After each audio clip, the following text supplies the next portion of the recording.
আফগানিস্তান যেভাবে ইসলামী হুকুমতের জন্য কোন গণতন্ত্রের পিছে দৌড়াই নাই, রাজতন্ত্রের পিছে দৌড়াই নাই, সমাজতন্ত্রের পিছে দৌড়াই নাই, দুনিয়ার কোন তন্ত্র মন্ত্রকে বিশ্বাস করে নাই। আল্লাহর তন্ত্র, আল্লাহর দেওয়া আইন, আল্লাহর দেওয়া সংবিধান কোরআনে কারীম থাকতে, আল্লাহর দেওয়া নবীকে সংবিধান যেটা হাদিস থাকতে, কোরআন হাদিস দিয়া আবু বকর সিদ্দিক খেলাফত পরিচালনা করেছেন, উমর খেলাফত পরিচালনা করেছেন, উসমান খেলাফত পরিচালনা করেছেন, আলী খেলাফত পরিচালনা করেছেন রাদিয়াল্লাহু তাআলা আনহুম। সুস্পষ্ট সংবিধান মুসলমানের কাছে থাকতে আমরাও আফগানিস্তানের মতো 2013 সালে শাপলা চত্বরে শাইখুল ইসলাম যেভাবে বিপ্লবের ডাক দিয়েছিলেন, আরেকটা বিপ্লবের ডাক দিয়ে বাংলাদেশ নামক এই রাষ্ট্রে কোরআনের শাসন কায়েম করতে চায়।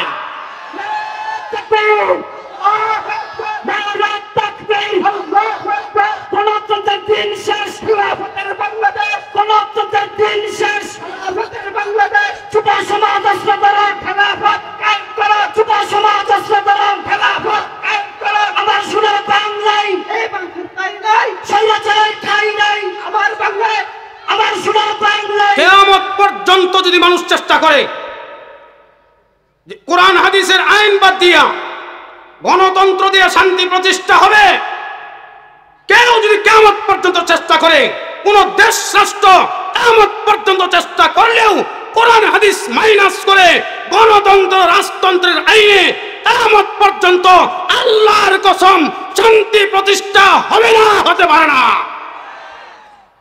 3 বছর হয়েছে মাত্র। এই 3 বছরের মাথায় আফগানিস্তানের অবস্থা কি?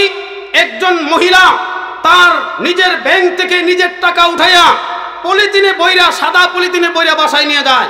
দূর থেকে দেখা যায় পলিথিনের ভিতরে 5 লাখ 10 লাখ টাকার বান্ডেল। সবাই দেখে, কারো মনে চায় না চুরি করার, কারো সাহস হয় না ডাকাতি করার, কারো মনেও হয় না চিন্তাই করার।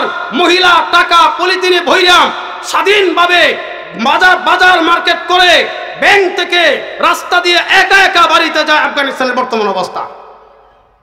আর আমাদের দেশে কি অবস্থা চলতেছে? হাসিনা ফ্যাসিস্ট বিদায় নেওয়ার পরে তার দূষর যারা দেশকে অস্থিতিশীল করার জন্য, দেশের মধ্যে বিশৃঙ্খল অবস্থা তৈরি করার জন্য, গৃহযুদ্ধ লাগাই দেওয়ার জন্য প্রতিদিন কোথাও না কোথাও দেখা যাচ্ছে চিন্তাই হচ্ছে, ডাকাতি হচ্ছে, সন্ত্রাসী হচ্ছে, কোথাও না কোথাও এক একটা বিষয় নিয়ে অনর্থক আন্দোলনের সৃষ্টি করছে। কথা বলেন ঠিক না বেঠিক? এখনো ঠিক হয় নাই, বহুত সময় লাগবে ঠিক করতে। আফগানিস্তানের অবস্থা কি? বর্তমান মোল্লা হেবাতুল্লাহ যিনি আমিরুল মুমিনিন, তার অবস্থা হলো যেই এলাকায় ফসল হয় না, বর্তমান প্রেসিডেন্টকে নিয়ে ওই এলাকার মানুষ তাকে দিয়ে দোয়া করায়। দোয়া করানোর সাথে সাথে যেখানে আগে ফসল হইতো না ওখানে ফসল শুরু হয়, যেখানে একবার হইতো ওখানে মোল্লা হেবাতুল্লাহ আফগানিস্তানের বর্তমান যিনি প্রেসিডেন্ট, তার দোয়ার বরকতে যেখানে ফসল হইতো না সেখানে একবার হয়, যেখানে একবার হইতো সেখানে 2 বার হয়। বলেন সুবহানাল্লাহ। লা কালু মিন ফাওকিহিম ওয়া মিন তাহতি আরজুলিহিম। আল্লাহ বলেন, যদি কোরআনের আইন জমিনে কায়েম করতে পারো, আসমান জমিনের সমস্ত রিজিকের রাস্তা আমি আল্লাহ তোমাদের জন্য খুলে দিব। পৃথিবীর মধ্যে এমন কোন দেশ আমার জানা নাই এই দেশের একটা আনার 2 কেজি ওজন হয়, কিন্তু আল্লাহ পাক এই 3 বছরের ইসলামী হুকুমতের মাথায় আফগানিস্তানের অবস্থা আল্লাহ এমন করে দিয়েছেন। আফগানিস্তানের এক একটা ডালিম, এক একটা আনার পাল্লায় মাপ দিলে 2 কেজি ওজন হয়। বলেন সুবহানাল্লাহ। কে করছেন? মাত্র 3 বছরের ক্ষমতা। আর আমাদের দেশে জালিম হাসিনা 16 বছর ক্ষমতায় ছিল, ব্যাংকের টাকা শেষ। কথা বলেন ঠিক না বেঠিক? রিজার্ভ শেষ। কথা বলেন ঠিক না বেঠিক? দেশের মানুষ গুম শেষ, গুম করা, খুন করা, গণহত্যা করা।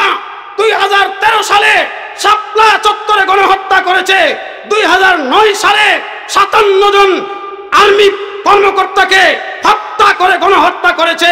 মাওলানা দেলোয়ার হোসেন সাঈদী তার রায়ের বিরুদ্ধে মানুষ আন্দোলন করার কারণে প্রায় 250 মানুষকে গণহত্যা করেছে হাসিনা। 2021 সালে হেফাজতে ইসলাম মোদি বিরোধী আন্দোলন করার কারণে হেফাজতের 21 জন হাফেজকে শহীদ করেছে। শুধু গণহত্যা আর গণহত্যাই শয়তানে করেছে। তো আল্লাহর রহমতটা আসবে কোত্থেকে? কত মানুষ তার সন্তান হারিয়েছে, কত মা তার সন্তান হারিয়েছে, কত বিবি তার স্বামী হারিয়ে বিধবা হয়েছে, কত সন্তান তার বাবা হারিয়ে এতিম হয়ে রাস্তায় রাস্তা ঘুরতেছে। এই এতিমদের চোখের পানি, বিধবা মাদের চোখের পানি শেষ হয়ে যখন চোখ দিয়ে অশ্রুর পরিবর্তে রক্ত ঝরেছে, সেই রক্ত যখন আরশ পর্যন্ত যায় পৌঁছেছে, হাসিনা রে আদালেংটা করে আল্লাহ বাংলাদেশ থেকে ভারত দিয়ে গেছে।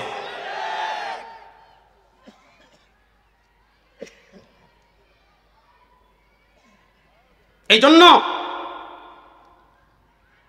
আফগানিস্তান যেভাবে ইসলামী হুকুমতের জন্য কোন গণতন্ত্রের পিছে দৌড়াই নাই, রাজতন্ত্রের পিছে দৌড়াই নাই, সমাজতন্ত্রের পিছে দৌড়াই নাই, দুনিয়ার কোন তন্ত্রমন্ত্রকে বিশ্বাস করে নাই। আল্লাহর তন্ত্র, আল্লাহর দেওয়া আইন, আল্লাহর দেওয়া সংবিধান, কোরআনে কারিম থাকতে, আল্লাহর দেওয়া নবীকে সংবিধান যেটা, হাদিস থাকতে, কোরআন হাদিস দিয়া আবু বকর সিদ্দিক খেলাফত পরিচালনা করেছেন, উমর খেলাফত পরিচালনা করেছেন, উসমান খেলাফত পরিচালনা করেছেন, আলী খেলাফত পরিচালনা করেছেন রাদিয়াল্লাহু তাআলা আনহুম। সুস্পষ্ট সংবিধান মুসলমানের কাছে থাকতে আমরাও আফগানিস্তানের মতো 2013 সালে শাপলা চত্বরে শাইখুল ইসলাম যেভাবে বিপ্লবের ডাক দিয়েছিলেন, আরেকটা বিপ্লবের ডাক দিয়ে বাংলাদেশ নামক এই রাষ্ট্রে কোরআনের শাসন কায়েম করতে চায়।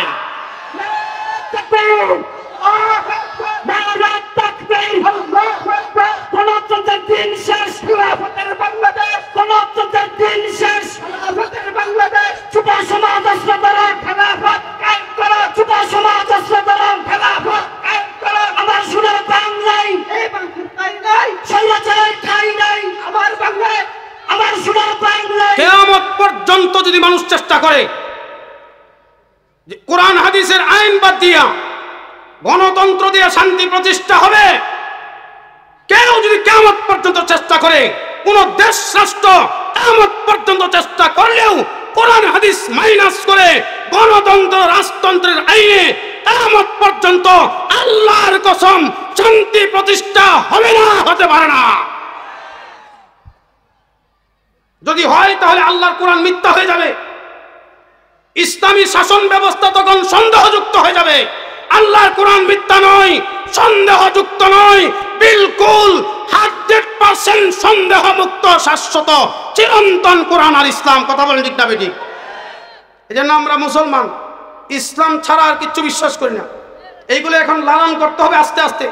হ্যাঁ, হয়তো 2-4 বছরের মধ্যেই হুট করে ইসলামী হুকুমত কায়েম হবে না, তবে আল্লাহ পাক যেহেতু উলামায়ে কেরামকে স্বাধীন করেছেন, উলামায়ে কেরামের নেতৃত্বাধীন বহু ইসলামী সংগঠন, ইসলামী রাজনৈতিক দল সংগঠিত হয়েছে। আলহামদুলিল্লাহ, এটা আমাদের জন্য ভবিষ্যতে বিরাট এক সাফল্য নিয়ে আসতে পারে। সব দল যদি এক হয়, আরেকটা বিপ্লব তৈরি হয়, ইনশাআল্লাহ সব তন্ত্র মুছে গিয়া তখন বাংলাদেশে আফগানিস্তানের মতো ইসলামী হুকুমত কায়েম হবে। আমরা চাই না এরকম? সব দেখছি, আপনার বিএনপিও দেখা হয়েছে, জাতীয় হটেও দেখা হয়েছে, আওয়ামী লীগও দেখা হয়েছে, এখন বাকি রয়েছে শুধু ইসলাম। এর 3টার বাদ দিলে ইসলামী দল ছাড়া কোনো বড় কিছু আছে বর্তমানে? বলেন, ইসলামী দল এটা পরিষ্কার সামনে। 3টার মধ্যে একটা স্বৈরশাসক, 2টাই তো স্বৈরশাসক। এরশাদ পার্টিরও স্বৈরশাসক বলে, হাসিনাও স্বৈরশাসক। গেছে না 2টা? গেছে না 2টা? শেষ হইয়া 2টা লোক পায়ে গেছে। হাসিনার কপালে, আওয়ামী লীগের কপালে জাতিসংঘ সিল মেরে দিছে। জাতিসংঘ বলে দিয়েছে আওয়ামী লীগের নেতৃত্বে হাসিনা এবং আসাদুজ্জামান কামাল এবং তারেক, ওই জেনারেল তারেক, এই 3 জনের নেতৃত্বের নাম সহ বলে দিছে বাংলাদেশে ভয়াবহ মানবতা বিরোধী অপরাধ হয়েছে। এটা জাতিসংঘ যখন সিল লাগাই দিয়েছে হাসিনার কপালে, এই সিল আর কিয়ামত পর্যন্ত মুছল হইতো না। কারণ এরা তো কোরআন হাদিস বিশ্বাস করে না। মুসলমান না তো, মুসলমানে তো কোরআন বিশ্বাস করে, হাদিস বিশ্বাস করে, ইসলাম বিশ্বাস করে। এই তিনটার কথা বললাম যে এই তিনটা বাংলাদেশের শ্রেষ্ঠ গর্দ, শ্রেষ্ঠ গাদা, শ্রেষ্ঠ মুনাফিক, শ্রেষ্ঠ নাস্তিক। এরা আল্লাহ রাসূল বিশ্বাস করে না, এরা বিশ্বাস করে ভারত, এরা বিশ্বাস করে হিন্দু ধর্ম, এরা বিশ্বাস করে ইসকন, এরা বিশ্বাস করে মোদি, এরা বিশ্বাস করে নাস্তিকতাকে। এদের জন্য জাতিসংঘ বড় দলিল সিল লাগাই দিছে। এখন বাংলাদেশে থাকো আর পৃথিবীর যেখানেই থাকো তুমি স্বৈর শাসক। তো দুইটা তো ব্র্যান্ড হয়ে গেছে, আর একটা রয়েছে, এটা পরীক্ষামূলক কি হয় না হয় বলা যায় না, একটা মাত্র আছে। এরপরেই বাংলাদেশের মানুষ এবং মুসলমানের স্বপ্নের রাষ্ট্র সেটা আসছে, ইসলামী হুকুমত। বলেন আলহামদুলিল্লাহ, অচিরেই আসছে ইনশাআল্লাহ। ইসলামী দলের সমস্ত নেতৃবৃন্দ বারবার বৈঠক চালিয়ে যাচ্ছেন। ইনশাআল্লাহ সমস্ত ইসলামী দল যদি এক হয়ে যায় বেশি দিন লাগবে না বাংলাদেশে ইসলামী হুকুমত কায়েম হইতে। তখন মসজিদে যেভাবে কোরআনের কথা চলে, নামাজ, রোজা, হজ, যাকাত যেভাবে আমরা পালন করি, প্রত্যেকটা বাজারে তখন একই নিয়ম, কোরআন হাদিসের নিয়ম চলবে। ঘরে চলবে কোরআন হাদিসের নিয়ম, রাস্তাঘাটে চলবে কোরআন হাদিসের নিয়ম, সমাজে চলবে কোরআন হাদিসের নিয়ম, রাষ্ট্রে চলবে কোরআন হাদিসের নিয়ম। ইনশাআল্লাহ সেই স্বপ্ন আমরা ইনশাআল্লাহ দেখব। যেহেতু আমাদের সামনে আফগানিস্তান একটা বড় দলিল আর দৃষ্টান্ত হয়ে আছে, আমাদের জন্য বড় কঠিন কিছু না। কথা বলেন ঠিক না বেঠিক? আমাদের দেশের ছাত্র জনতা, স্কুল কলেজ ইউনিভার্সিটির ছাত্র সমাজ আলহামদুলিল্লাহ যেভাবে তারা দেশপ্রেমিক, সেইভাবে তারা ইসলাম প্রেমিক, সেইভাবে তারা আলেম প্রেমিক। তাদের মাধ্যমেই ইনশাআল্লাহ ভবিষ্যতের রাষ্ট্রে রাষ্ট্র ক্ষমতায় আসবে উলামায়ে কেরাম। এই জন্য আমাদের অতীত স্মরণ রাখতে হবে যেন ভবিষ্যৎ আমাদের সঠিক হয়, এবং ভবিষ্যতের প্ল্যান টার্গেট সামনে নিয়ে চলতে হবে। হীনমন্য হলে হবে না, সাহস হারানো যাবে না, ঈমান শক্ত করতে হবে, ঈমান মজবুত করতে হবে। শক্ত ঈমান নিয়ে আল্লাহ পর্যন্ত বসতে হবে। ঈমানের সাথে লড়াই হবে বাতিলের বিরুদ্ধে, ঈমানের সাথে লড়াই হবে কাদিয়ানীদের বিরুদ্ধে, ঈমানের সাথে লড়াই হবে নাস্তিকদের বিরুদ্ধে, ঈমানের সাথে বাংলাদেশের স্বাধীনতা রক্ষার জন্য লড়াই হবে ভারতের বিরুদ্ধে, লড়াই হবে রর বিরুদ্ধে, লড়াই হবে ইসকনের বিরুদ্ধে। তারপরেও ঈমান থেকে বিচ্যুত হওয়া যাবে না। নারে তাকবীর, নারে তাকবীর। ভারতের দালালেরা, ভারতের দালালেরা স্বৈরাচারের ঠিকানা এই বাংলায় হবে না, স্বৈরাচারের ঠিকানা। নারে তাকবীর। এই যে ভারতের বিরুদ্ধে যুদ্ধ, এই কথাটা আমরা উলামায়ে কেরাম থেকে শুনি। এটা শুধু উলামায়ে কেরামের কথা না, ভারতের বিরুদ্ধে যুদ্ধ হবে নবীজি মুহাম্মদ সাল্লাল্লাহু আলাইহি ওয়াসাল্লাম বলেছেন। বলে সুবহানাল্লাহ। ভারতের বিরুদ্ধে যুদ্ধ করো, নবীজি মুহাম্মদ সাল্লাল্লাহু আলাইহি ওয়াসাল্লাম বলেছেন। বলে সুবহানাল্লাহ। সুনানে নাসাই 2য় খণ্ড 52 নম্বর পৃষ্ঠা আল্লাহর নবী মুহাম্মদ সাল্লাল্লাহু আলাইহি ওয়াসাল্লামের হাদিস হযরত আবু হুরায়রা রাদিয়াল্লাহু তাআলা আনহু বলেছেন, রওয়ায়াত করেছেন, ওয়াদানা রাসূলুল্লাহ সাল্লাল্লাহু আলাইহি ওয়াসাল্লাম গাজওয়াতাল হিন্দি ফাইন আদরাকতুহা উনফিকু ফিহা নাফসি ওয়া মালি ওয়া ইন কুতিলতু কুনতু আফযালাস শুহাদা ওয়া ইন রাজাতু ফানা আবু হুরায়রাল মুহাররার।